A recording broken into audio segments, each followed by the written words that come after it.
mercredi 22 octobre 2014. Merci d'être sur la télévision Labari pour suivre ce journal. Mais d'abord les titres.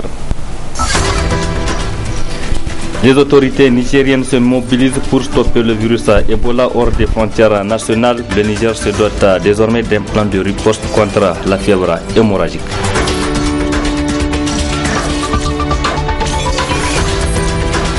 Cérémonie ce matin de prestation de serment des élèves de la 8e promotion de l'Institut supérieur de santé ISS, une cérémonie riche en animation artistique et culturelle pour fêter aussi le 10e anniversaire de la création de l'Institut.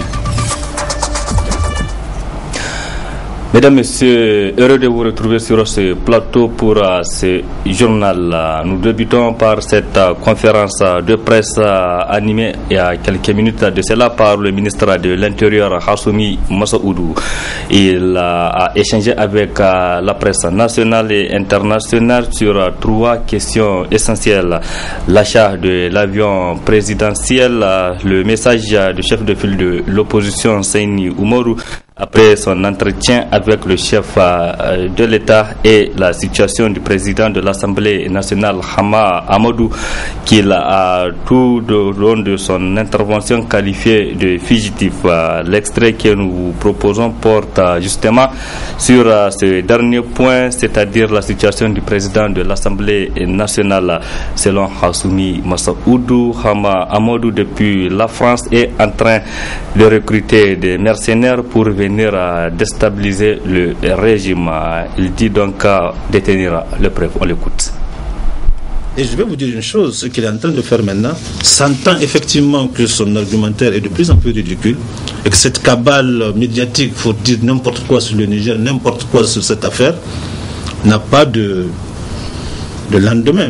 Aujourd'hui, ce qu'il fait, c'est qu'il est en train de recruter des mercenaires pour venir déstabiliser notre pays. Et bien là aussi, on l'attend. On les attend. Nous sommes à l'aise, que les gens soient tranquilles. Il va recruter les pires mercenaires possibles. Ils vont se casser la gueule ici. D'anciens rebelles, ceux-là qui rencontrent sont en connexion avec d'autres personnes qui sont dans d'autres réseaux. Je n'en parle pas. De toute façon, nous n'avons pas ouvert une information là-dessus.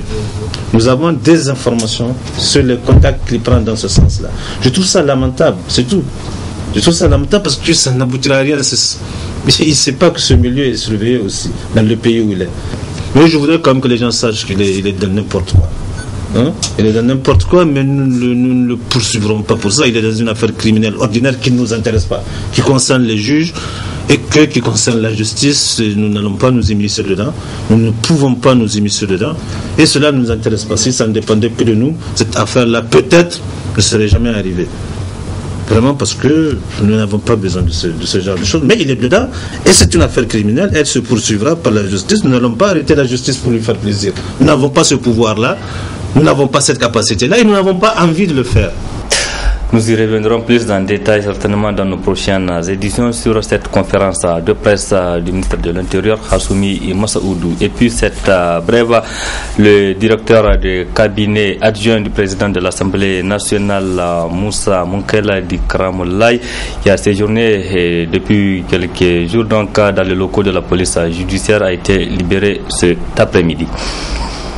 Cela dit, la lutte contre le virus Ebola, le Niger dispose désormais d'un plan de riposte contre ce virus. Il a été présenté ce matin aux diplomates par le ministre de la Santé publique. Plus d'1 milliard de francs CFA seront injectés par le Niger et les partenaires se déclarent favorables pour soutenir les autorités du pays. Précision avec Youssouf Omar et Aboubakar Souley. 3 parties ont constitué la rencontre du ministre de la Santé publique avec les diplomates sur le virus Ebola. La première s'est penchée sur la présentation de quelques exposés donnés par l'OMS, UNICEF, Médecins sans frontières et le ministère de la Santé publique. Dans son exposé, le ministère de la Santé publique a présenté son plan de riposte contre Ebola. Deuxième partie de la rencontre, les diplomates ont posé des questions par rapport aux dispositions mises en vigueur par le ministère pour contrecarrer le virus. Et troisième et dernière partie, réponse du ministre et ses collaborateurs. Ce plan, on peut l'adapter à tout moment. Parce qu'on avait commencé par un premier plan d'un montant de 120 millions et nous sommes aujourd'hui à plus de 2 milliards 700 millions. Donc c'est progressif, c'est selon les informations que nous avons de l'évolution de la maladie. Quand on a en face de nous un cas, par exemple à l'aéroport, qu'est-ce qu'on fait? En fait, il y a tout un dispositif qui est mis en place. Il y a déjà, en collaboration avec le ministère des Transports, une salle d'observation au niveau de l'aéroport et des équipes qui sont actuellement à l'aéroport. Présentement, à tout moment, on a des équipes là-bas. Et tout de suite après qu'il y a ce cas, c'est un cas suspect, c'est un cas, il faut le transférer au site d'isolement. Et le site d'isolement qu'on a, qui est pratiquement prêt, c'est le site de Lazare. Ce que contient le plan est plutôt rassurant. Alors, les partenaires s'engagent à soutenir le Niger dans la lutte contre le virus. Vous savez, c'est la condition sine qua non, une stratégie et un plan. À partir de là, je crois qu'on peut intervenir, concrétiser nos interventions. Le système des Nations Unies et les ONG se tiennent prêts à renforcer l'appui qu'ils ont déjà consenti pour la mise en œuvre effective de ce plan. Notre rôle, c'est d'agir ensemble pour que le Niger continue d'être exempt de cette maladie. Prévenir vaut mieux que guérir, a-t-on coutume de dire. Bien qu'au Niger, aucun cas de virus Ebola n'a été détecté, tous les moyens de sa prévention ne tarderont pas à être effectifs sur le sol nigérien. Parlons santé toujours. La situation des médecins spécialistes qui demandent les primes de spécialisation, loin de trouver une solution définitive. Les médecins spécialistes très en colère contre le gouvernement ont entamé une grève de 15 jours sur l'ensemble du territoire national depuis ce matin. Une grève avec service minimum, nous rapporte Suleiman Mouni Barma. Décidément, plus rien ne semble décourager le combat des médecins spécialistes du Niger qui ont entamé une nouvelle grève de 15 jours qui a débuté ce mercredi sur l'ensemble du pays. À travers cet arrêt du travail qui intervient une semaine après une autre grève, les médecins spécialistes demandent au gouvernement l'adoption du projet de décret instituant la prime de spécialisation. Quand on est médecin généraliste, pour devenir spécialiste, vous avez besoin de 4 à 5 années d'études pour obtenir le diplôme de spécialiste. Et ces 4 à 5 années d'études-là, vous ne gagnez rien par rapport à ça. C'est comme si vous n'avez rien fait comme effort. Alors que partout ailleurs, et même ici au Niger, tout agent qui passe se former au bout d'une année et qui revient avec un diplôme, il est reclassé. Ça veut dire qu'il a des avantages par rapport à cette formation. Donc au bout d'un an, tu es reclassé, mais quelqu'un qui fait 4-5 ans, il ne reçoit rien. Vous voyez, l'injustice là, elle est notoire. C'est juste ce qu'on a demandé de réparer. En mai-juin, vous savez, il y avait des négociations qui ont commencé depuis le 29 juin. Et à la suite de ces négociations, on a travaillé pendant 2 mois et demi. On a même eu des consensus dont on pensait qu'ils allaient être adoptés. Et à la dernière minute, on nous dit que non, cela n'est pas possible. On cherche à comprendre pourquoi on n'arrive pas à nous donner une raison valable. On dit qu'on est d'accord avec nos revendications, c'est juste qu'on institue cette prime-là, mais on nous dit on ne sait pas quand ça sera possible. Le SMES décide d'aller jusqu'au bout dans son combat. Si on a entamé même une grève de 15 jours, c'est parce que nous jouons à la modération. Les collègues, ils sont vraiment déchaînés, ils se disent que dès l'instant où on n'arrive pas, on refuse de les reconnaître à leur juste valeur, le mieux c'est d'entamer une grève illimitée jusqu'au jour où l'autorité accepte de le reconnaître à leur juste valeur, comme ça ils pourront reprendre le travail. Le gouvernement, en essayant de frustrer davantage les médecins spécialistes, il renforce leur volonté de lutter. Et c'est ce qui fait qu'aujourd'hui le mouvement leur volonté de lutter, c'est-à-dire en observant strictement la grève. Cette grève de 2 semaines ne sera pas sans conséquences sur la santé des Nigériens. C'est pourquoi le SMES prend le gouvernement comme seul responsable du pourrissement de la situation. Santé encore, mais cette fois-ci pour parler de cette double cérémonie ce matin à l'Institut supérieur de santé ISS.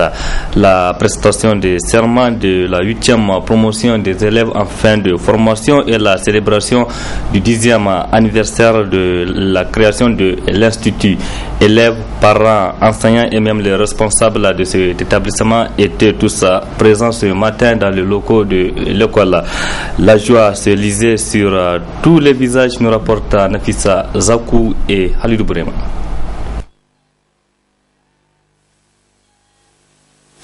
C'est par l'hymne de l'Institut supérieur de santé ISS qu'a débuté cette cérémonie de prestation de serment de remise de diplôme de la 8e promotion de l'ISS. Une cérémonie qui coïncide avec la commémoration du 10e anniversaire de la création de l'Institut.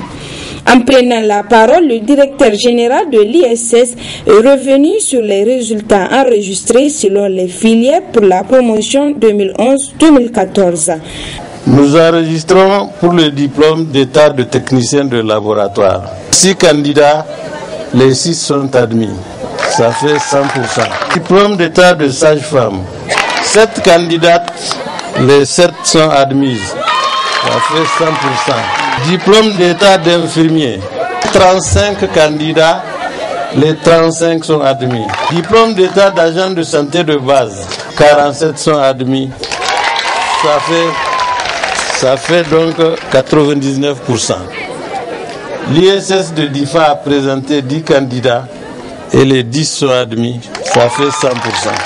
Le directeur général de l'ISS a aussi relevé quelques traits marquants de l'évolution de l'Institut 10 ans après sa création. L'ISS a ouvert ses portes le 10 octobre 2004 avec un effectif de 80 étudiants dans 3 filières. Diplôme supérieur d'infirmier d'État, diplôme supérieur de sage-femme d'État et diplôme d'agent de santé de base. 3 enseignants permanents et 3 salles de cours. L'ISS compte aujourd'hui un effectif de 587 étudiants dans 8 filières, dont 5 en formation initiale, 18 enseignants permanents, 18 salles de cours, 5 laboratoires, une infirmerie, un parc informatique de 27 micro-ordinateurs, tous connectés à l'Internet de haut débit. Après la prestation de serment de cette 8e promotion, leur représentante a réaffirmé leur engagement à travailler à toute âme et conscience. La 8e promotion de diplôme de l'ISS que nous sommes aujourd'hui s'engage à travailler consciencieusement afin d'améliorer la santé de la population nigérienne. Pour rendre l'utile à l'agréable, des sketchs ont tenu en haleine le public.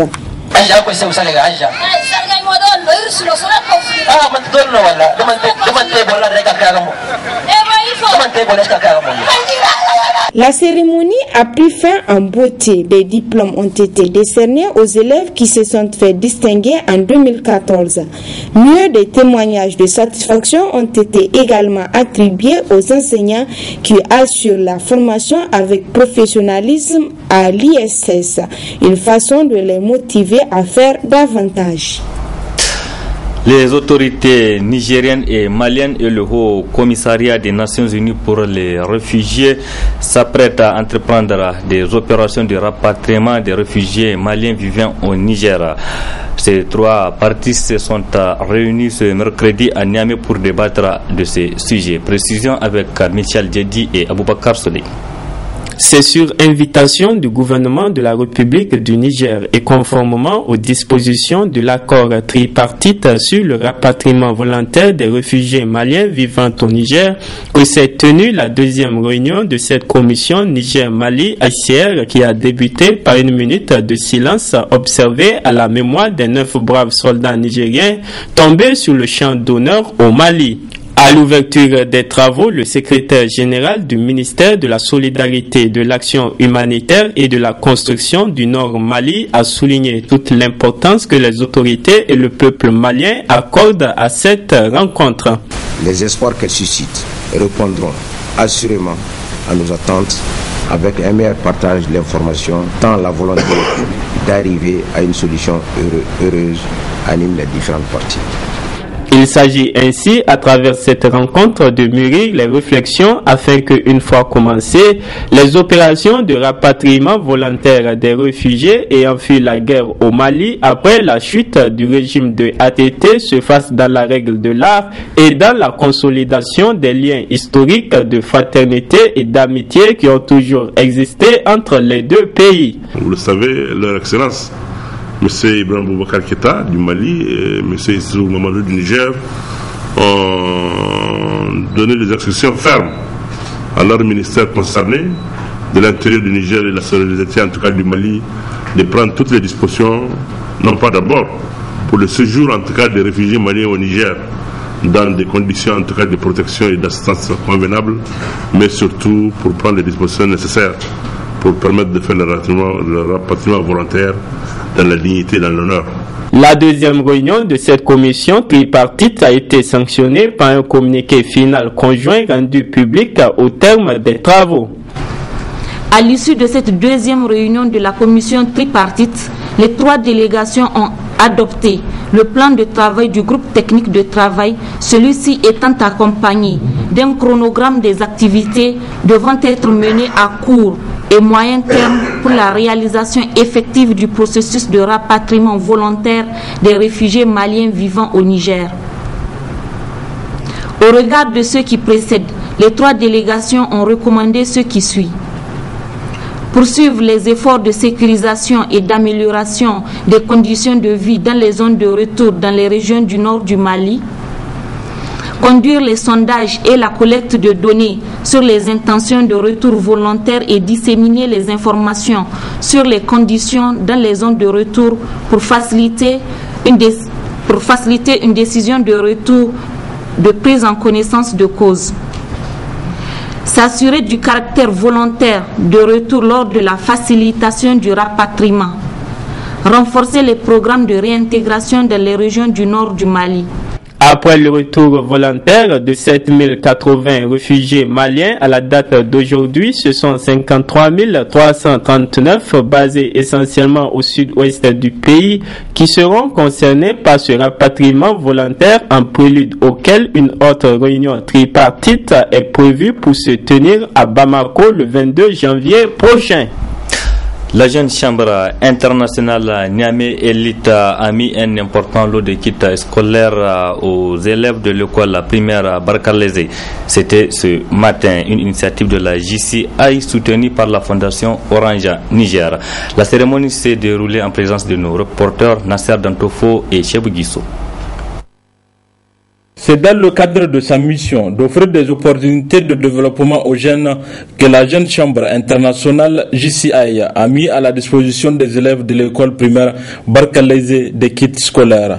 L'école étant la porte du savoir-faire et du savoir-être indispensable pour le développement du Niger.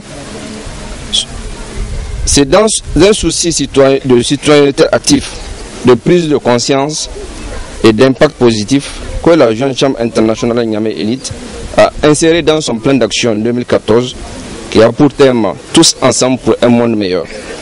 Ce don de kits scolaires rentre dans le cadre d'un accompagnement durable de la JCI Niamey Elite à l'endroit des établissements primaires et publics. Le choix de cette année n'est que la deuxième phase d'un processus, car la première avait commencé en début d'année par la plantation d'arbres fruitiers dans ce même établissement, mais qui ont fini par se sécher par le manque d'entretien et par manque de clôture. Un geste combien important et qui vient à point nommé. Ce geste vient renforcer les efforts déjà déployés par les autorités de la 7e République, au premier rang desquels son Excellence le Président de la République, chef de l'État, pour améliorer la qualité des enseignements au sein de nos écoles. Je peux vous assurer que ce geste va droit aux bénéficiaires directs. À côté de la JCI, la Fondation Orange Niger, toujours présente pour accompagner de telles initiatives. Orange Niger est un acteur donc, dans le développement du monde éducatif à travers sa fondation. Depuis 2008, nous avons œuvré dans plusieurs domaines, notamment dans la scolarisation de la jeune fille. C'est donc aujourd'hui avec joie que nous sommes associés à la JCI Niamey Elite. Je voudrais juste profiter de cette occasion pour inviter toutes les autres bonnes volontés à amener leur pierre dans l'édification d'une école nigérienne. Et je voudrais paraphraser pour cela un grand homme qui a été le roi Gezo d'Abomey, qui a dit il y a plusieurs siècles que si tous les enfants venaient de leurs mains boucher les trous de la jarre percée, l'eau ne coulerait pas de la jarre. C'est pour dire que quelle que soit la modesticité de notre geste, il est bien d'amener notre pierre pour l'éducation des enfants, car comme l'a dit un autre grand homme, chaque enfant qu'on enseigne, c'est un homme qu'on gagne. La Jeune Chambre internationale et la Fédération mondiale des jeunes citoyens actifs avec comme objectif de développer leur sens de leadership. Du 27 septembre au 20 octobre dernier, une mission du réseau des organisations pour la transparence et l'analyse budgétaire ROTAB a séjourné dans les régions de Difa et Zender. Dans toutes ces régions, les populations des différentes communes ont été édifiées sur le budget participatif et le plan de développement communal PDC. C'était à travers des exposés qui ont eu lieu en présence des élus locaux et des autorités administratives et coutumières. Les populations des communes de Chetmari, Gingimi et Ngurti dans la région de Difa ont reçu récemment la visite du réseau des organisations pour la transparence et l'analyse budgétaire ROTAB, conduite par son chargé de programme. C'est une mission de vulgarisation, mais aussi pour faire le bilan à mi-parcours des plans de développement communaux PDC. Dans toutes ces communes citées, le budget participatif 2015 a été également lancé. Les communes de la région de Difa bénéficient de 15% des redevances pétrolières qui seront utilisées pour les actions de développement des communes bénéficiaires, ce qui témoigne l'importance de cet exercice. Ici, nous, grâce à nos partenaires qui ont sensibilisé nos populations sur la gestion au niveau local, les gens arrivent maintenant à faire la différence entre les autorités nationales et régionales. Nos populations contribuent ainsi au développement de leur commune.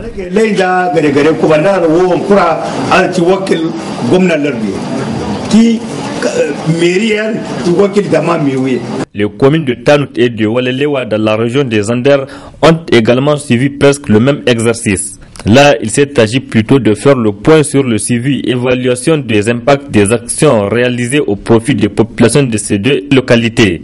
Avec le ROTAB, nous faisons depuis 2012, fin 2012, début 2013 jusqu'à nos jours, donc le renforcement des capacités des élus locaux. La bonne gouvernance, le budget participatif, et nous avons réactualisé le plan de développement communal, donc le PDC. On a tenu compte des réalités du terrain. Avec l'implantation de la raffinerie, c'est sûr que notre environnement sera impacté. Donc on a tenu compte, maintenant on cherche les financements pour y faire face. Par rapport donc à toutes ces activités que nous menons avec le ROTAB, nous avons senti quand même qu'il y a une nette amélioration. Surtout que les gens qui sont impliqués dans la gestion budgétaire, vraiment, ils se donnent. Malheureusement, ces 3 dernières années, il y a des aléas climatiques qui viennent perturber le bon fonctionnement de la commune. Parce que, quelle que soit la volonté de payer, si vous n'avez pas le moyen de le faire, le civisme, c'est obligatoire qu'il règne.